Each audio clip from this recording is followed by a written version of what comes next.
Buonasera, buonasera, benvenuti a 20:10, la nostra trasmissione di approfondimento. Ormai la conoscete, dopo i nostri telegiornali ci occupiamo dei temi di attualità, cerchiamo di approfondirli, cerchiamo con un linguaggio anche semplice di raccontarvi un po' di più su questi argomenti, e lo facciamo insomma fino alle 20:45 circa, quindi una trasmissione veloce con due ospiti che insomma ci aiuteranno a parlare dell'argomento di attualità di oggi, che come vedete è la sanità. Quindi parliamo di sanità perché ci sono delle notizie proprio di oggi, e lo facciamo con due diciamo persone che nel loro campo sono degli addetti ai lavori. Allora diamo il benvenuto a Vincenzo Papes, buonasera. Buonasera a lei. Imprenditore, buonasera. Insomma la definisco così, che è anche amministratore delegato di un centro di medicina importante, il gruppo Centro di Medicina, che insomma è radicato sul territorio Veneto, poi magari ce ne parlerà e così avremo anche un po' più l'idea dei vostri numeri. E Riccardo Barbisan, che è consigliere regionale della Lega Nord, però buonasera. Insomma, anche lui di sanità se ne intende, nel senso che sono componente della commissione sanità, che è la quinta commissione, quella che si occupa proprio di sanità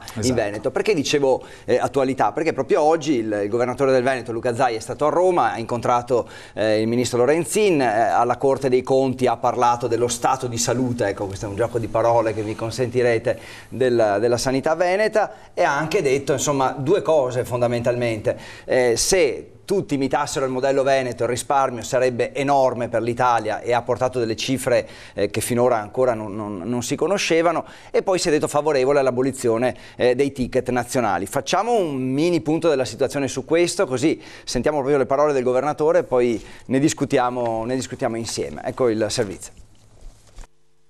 Se applicassimo i costi standard nella sanità sapremmo che avremo almeno 20 miliardi di euro all'anno di risparmi, il che vuol dire veramente una grande cifra che potremo dedicare ad altre attività. In generale i costi standard applicati a livello nazionale su tutti i comparti, cioè se applicassimo la virtuosità del Veneto a tutta Italia, si risparmierebbero 30 miliardi di euro, che sono praticamente un terzo dell'interesse sul debito pubblico che noi oggi ancora sprechiamo invece di chiedere a alcune regioni che siano virtuose.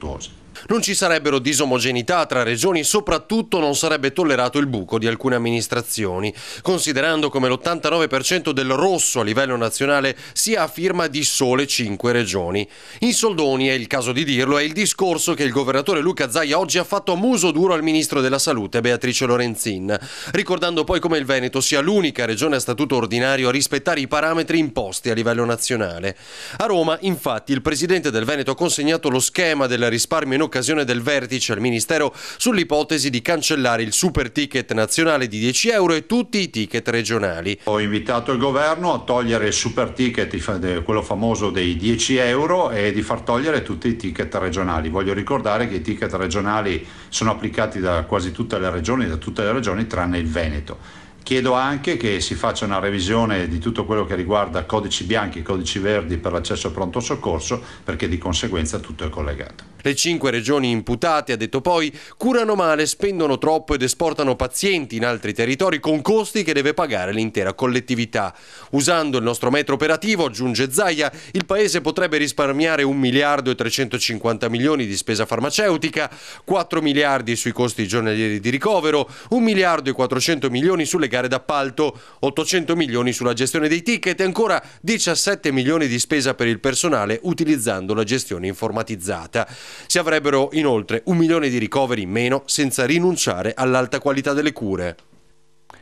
Allora, tante cifre, anche un po' forse ostiche per chi non mastica tutti i giorni questo argomento. La chiedo a Vincenzo Papes, che come dicevo da imprenditore ha tutti i giorni sotto mano questa situazione dei costi e della sanità in Veneto. Avete 17 sedi, se non sbaglio, sì, più di 300 dipendenti, quindi insomma c'è comunque il territorio, lo conoscete bene. Su questi due temi, allora, che cosa ci dice? Cioè risparmio e ticket, lei cosa ne pensa da imprenditore? Allora, intanto non è facile edificarsi con tutte queste cifre che naturalmente il governatore ha dato, perché non è facile. Seconda cosa, è logico che, sentendo quello che lui dice, sembra logico che quella sarebbe la strada da seguire, però l'unica cosa che io mi chiedo è come mai che lui lo sta ripetendo da più anni e da Roma e le regioni non diciamo, riprendono questa strada, quindi mi viene da pensare che non sia un percorso facile, e quindi anche questi conti, non so se poi sono sicuramente lui li ha fatti bene, quindi naturalmente li ha esatti. È logico che per il cittadino veneto sarebbe un risparmio importante, soprattutto vado a pensare a quelle persone che hanno difficoltà a curarsi, perché noi dobbiamo sapere che circa l'anno scorso, nel 2016, 10 milioni di persone, e dico 10 milioni di persone, non si sono allontanati, non si sono curate per un discorso economico, quindi questo è un fattore molto importante, e quindi dà lustro al nostro governatore che sia lì che ogni volta che va a Roma batte i pugni perché, diciamo, si prendano decisioni e che seguono quello che sta facendo il Veneto, perché oggi il Veneto è una regione leader, secondo me, su quello che è la sanità, e quindi secondo me bisogna seguirlo, però non lo so perché vedo che fa difficoltà anche lui. Quindi lui getta il sasso, poi cerca di muovere le acque, ma in realtà non lo seguono subito, quindi forse passare dalla teoria alla pratica non è così facile. Lei è imprenditore, magari quando sente i suoi colleghi in giro per l'Italia, cioè riconoscono effettivamente un ruolo leader da questo punto di vista del Veneto? Assolutamente, anche perché oltre che il Veneto anche la Lombardia, perché noi abbiamo, come diceva il documentario, che tantissime regioni del sud, tanti pazienti vengono curati al nord, quindi in Lombardia, in Veneto. Perché? Perché lì naturalmente non trovano questi servizi che trovano da noi. Quindi poi questo costo viene a gravare ancora di più sulla nostra regione, perché poi naturalmente la sede centrale, che è Roma, non è che sempre paghi continuamente le cose. Quindi in realtà le regioni capiscono e comprendono che le regioni virtuose del nord Italia stanno facendo un grosso lavoro. Difatti non peraltro abbiamo che il 90% della spesa pubblica è, diciamo così, è fatta da queste 5 regioni che sappiamo benissimo, Sicilia, Campania, ne parlavamo prima con l'avvocato Barbisani, che sono 5 in pratica, fanno il 90% del debito pubblico nella sanità. Riccardo Barbisani, queste cifre, insomma, sono forti, le cifre che abbiamo sentito, e questi ticket si possono togliere davvero, secondo lei? Ma noi abbiamo dato un esempio in Regione Veneto che i ticket si possono togliere perché quelli regionali siamo gli unici a non applicarli. Abbiamo dato anche una testimonianza dal punto di vista politico quando abbiamo fatto ricorso contro il super ticket dei 10 euro e ai noi l'abbiamo perso perché non volevamo fare l'esattore dello Stato e andare a prendere i soldi ai cittadini. Ricordiamo cos'è il super ticket? Il super ticket è, diciamo, sono 10 euro aggiuntivi introdotti recentemente negli ultimi anni rispetto ai 36,15 euro che si pagano di ticket, quindi il ticket da 36 è salito a 46 euro e sono soldi che vanno poi a rifinanziare il Fondo Nazionale per la Sanità. Quindi sono soldi che ancora una volta vanno allo Stato, poi lo Stato ridistribuisce alle regioni. Il problema è sempre il come ridistribuisce alle regioni.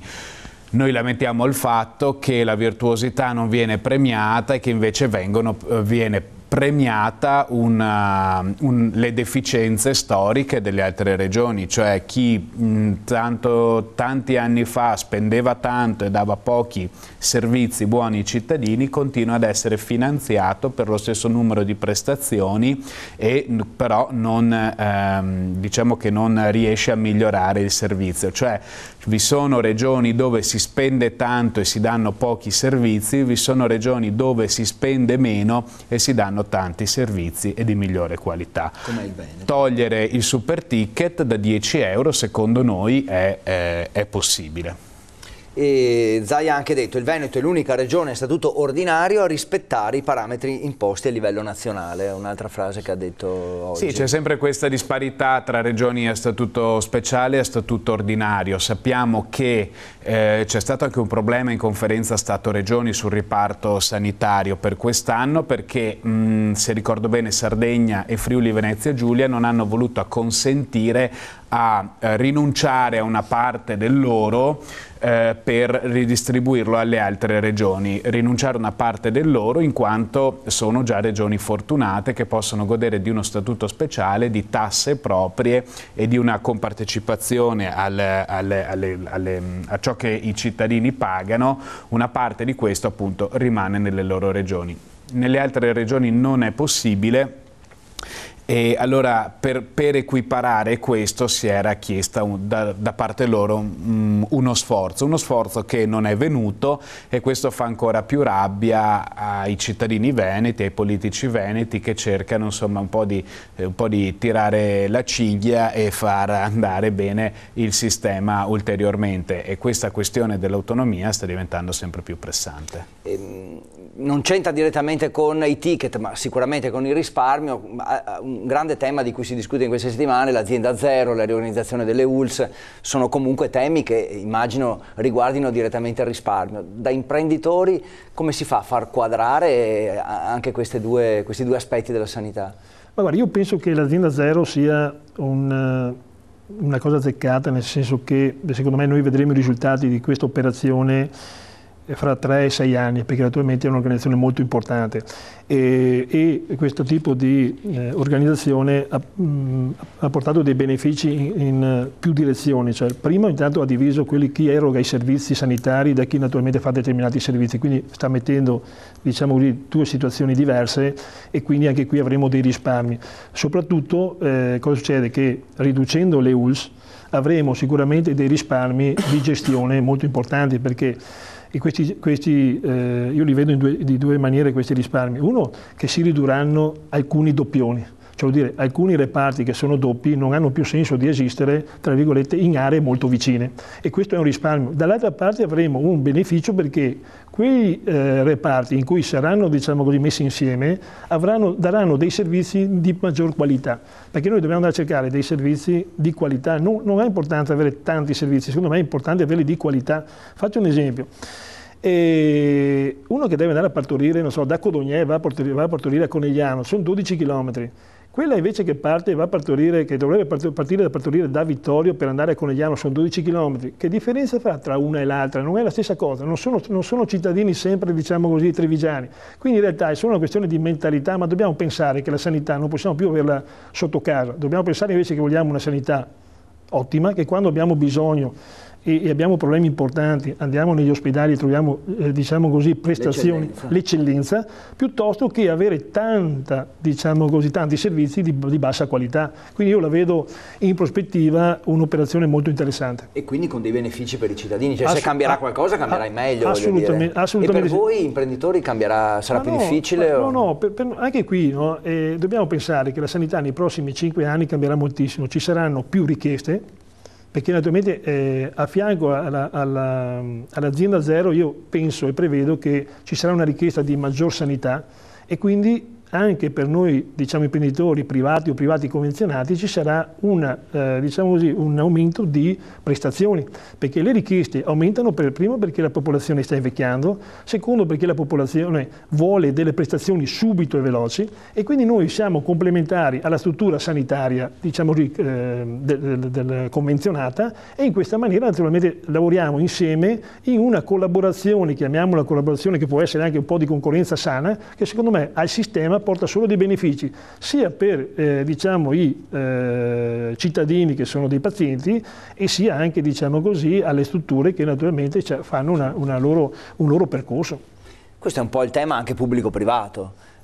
Come vede la Regione, come vedete in Commissione il rapporto pubblico-privato? In Veneto lo possiamo vedere abbastanza bene il rapporto pubblico-privato, perché funziona, il sistema sanitario regionale vive di 2 gambe, quello privato e quello, diciamo, quello pubblico e quello privato accreditato.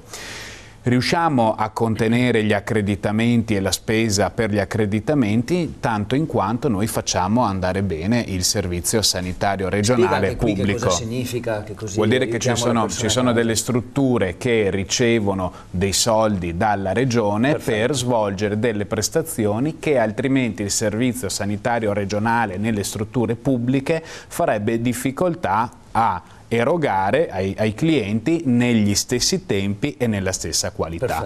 Quindi dove non arriva il pubblico, ecco che si apre al privato.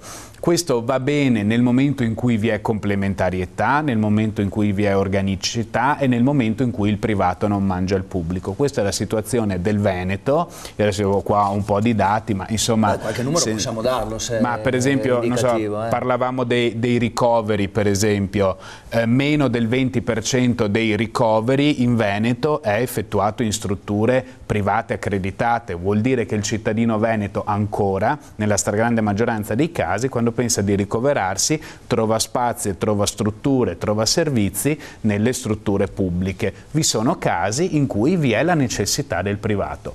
Questa concorrenza, finché rimane a questo livello qui, fa bene al pubblico e al privato, secondo me. Insomma, finché, diciamo, la percentuale del privato rientra in una percentuale di minoranza e serve, aiuta il pubblico, questa è una competizione che fa bene e che aiuta sia l'uno che l'altro. Diversa è la situazione, per esempio, in altre regioni come per esempio il Lazio, dove i privati accreditati hanno quasi mangiato la sanità pubblica. Vi sono intere strutture ospedaliere come quelle che noi immaginiamo nelle grandi città del Veneto, gestite da privati.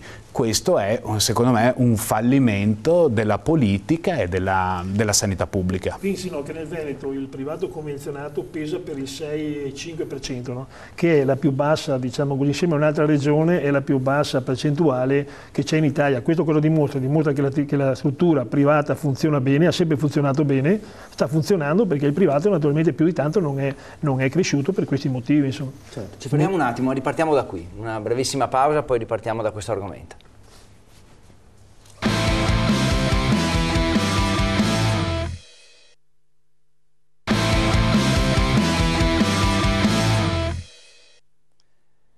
Bentornati con i nostri ospiti Vincenzo Papes e Riccardo Barbisán. Stiamo parlando di sanità e del rapporto pubblico-privato, quindi chiedo all'imprenditore Vincenzo Papes dove potete, tra virgolette, crescere, quindi aumentare ancora la vostra posizione e perché no, insomma, anche i vostri guadagni. Cioè, in questo rapporto pubblico-privato qual è lo spazio che volete occupare, che riuscirete, ve lo auguro, ad occupare naturalmente sempre con l'equilibrio giusto con la regione e con il pubblico? Ma noi più che volere quello che potremo fare, perché noi naturalmente cosa facciamo? Ci muoviamo in base a quelle che sono poi le esigenze del paziente che derivano da non trovare alcuni servizi, no? Quindi noi man mano che, allora io prevedo questo, che man mano che andremo avanti alcuni servizi, diciamo così, si ridurranno nel pubblico e naturalmente si amplieranno nel privato.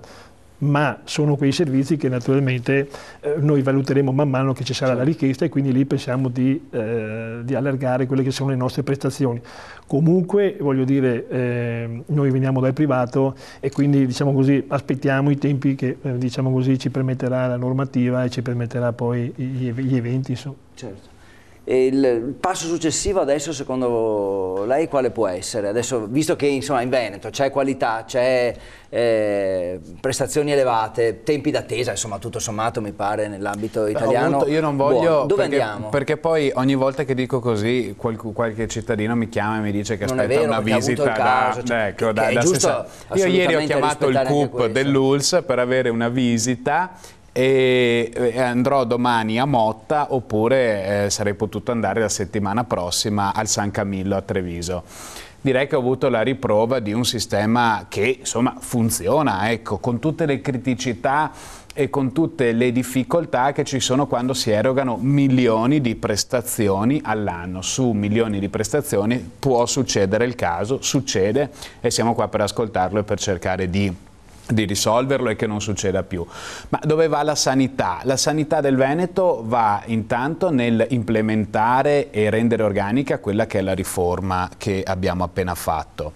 E poi va anche nella direzione del territorio, va nella direzione dell'aggregazione dei medici di base, di eliminare gli accessi impropri al pronto soccorso, di pensare a un futuro agli ospedali di comunità e di, diciamo, portare un determinato tipo di assistenza verso le persone e creare centri altamente specializzati. Non esisterà più sotto casa l'ospedale che ha tutto, esisterà l'ospedale che ha il pronto soccorso, che ha le medicine, che può avere la lungodegenza, che può avere le cose che più generalmente utilizzano i nostri cittadini, ma non avremo più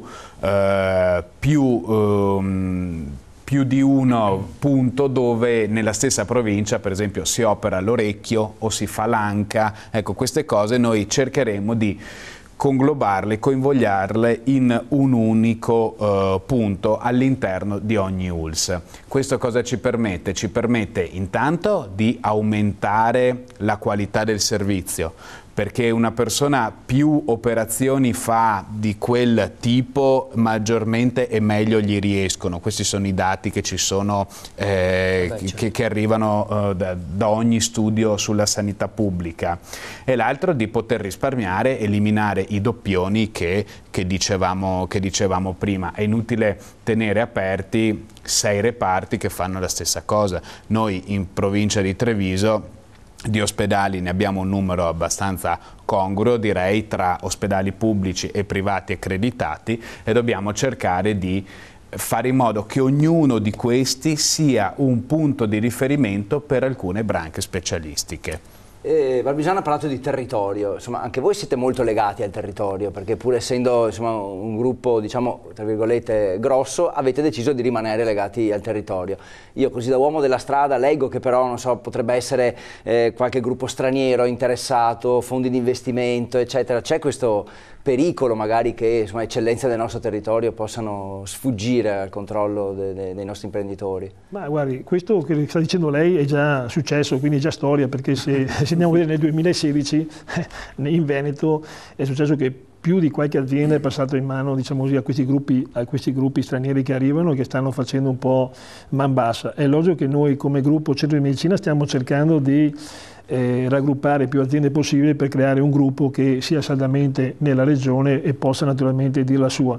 È logico che poi ben vengano i gruppi stranieri, perché naturalmente come in tutte le attività industriali, naturalmente non è che possiamo dire va avanti chi non è di questo paese perché arriva lo straniero, assolutamente no, perché sarebbe fuori dai tempi. È logico che noi, diciamo così, chiediamo così alla regione, visto che abbiamo qui uno dei suoi, diciamo così, esponenti, è che noi imprenditori abbiamo bisogno di regole certe e, diciamo così, e che non cambino cioè in continuazione, perché se no dobbiamo fare degli investimenti, abbiamo bisogno, perché naturalmente non possiamo continuare a investire se poi le regole cambiano, e quindi questo chiediamo.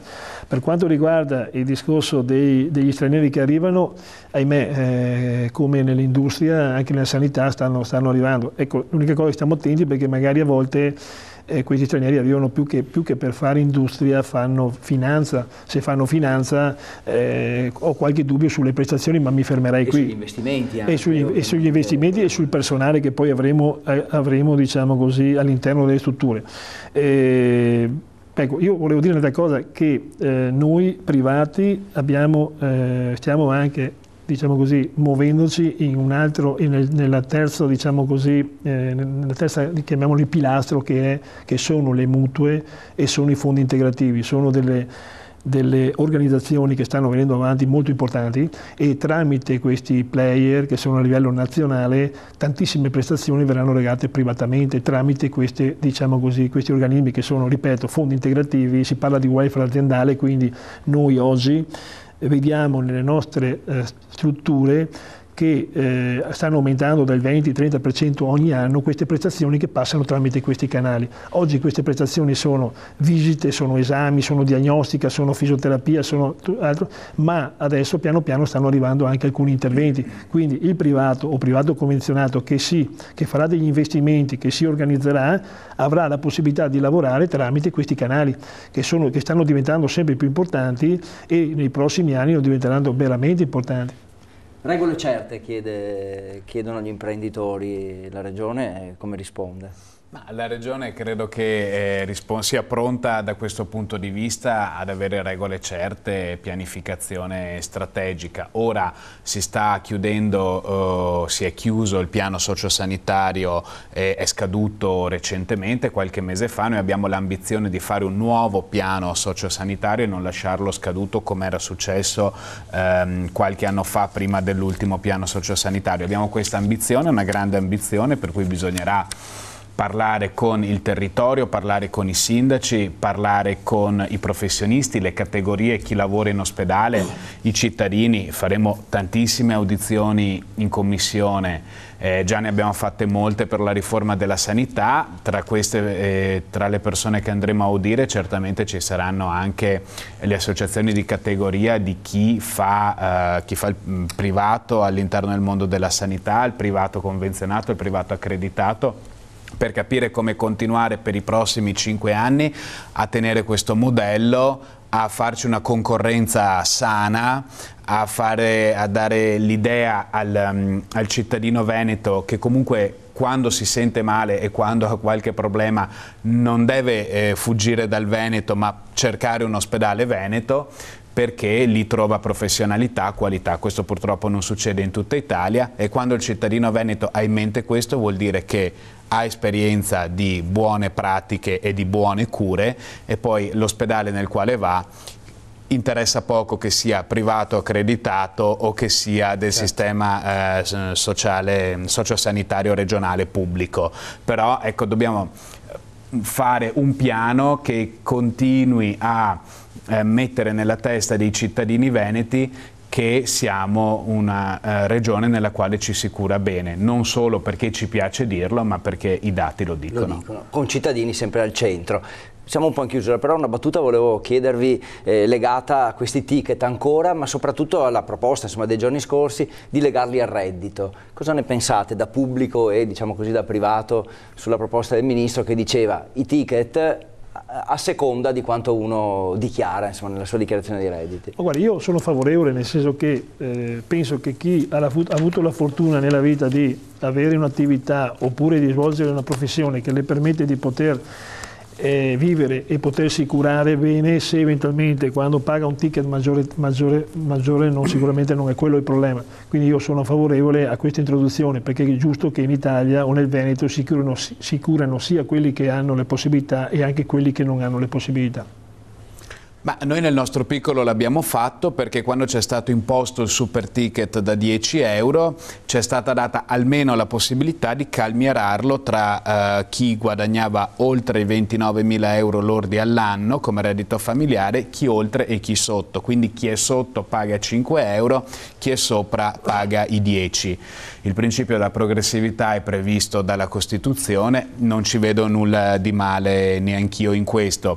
Certo che fare sempre l'esattore per conto dello Stato quando potremmo dare diciamo una soddisfazione una volta ai cittadini, ecco, questo rende la classe politica veneta tutta un po' insofferente, e speriamo che si introducano presto i costi standard e così, diciamo, i 7 miliardi di cui parlava il governatore Zaia possano diventare investimenti sul territorio per la salute dei cittadini italiani tutti. Certo. Siamo arrivati in chiusura, spero che insomma siamo riusciti a darvi qualche informazione in più. Tante altre domande verrebbero ovviamente, ma insomma le rimandiamo al prossimo appuntamento. Grazie infinite a Vincenzo Papes, in bocca al lupo, grazie buon lavoro naturalmente, e anche a Riccardo Barbisano, buon lavoro in Regione. Buonasera. E grazie per essere stati con noi e grazie anche a voi per averci seguito. L'appuntamento con 20 e 10 naturalmente è per domani, stessa ora. Grazie, buona serata.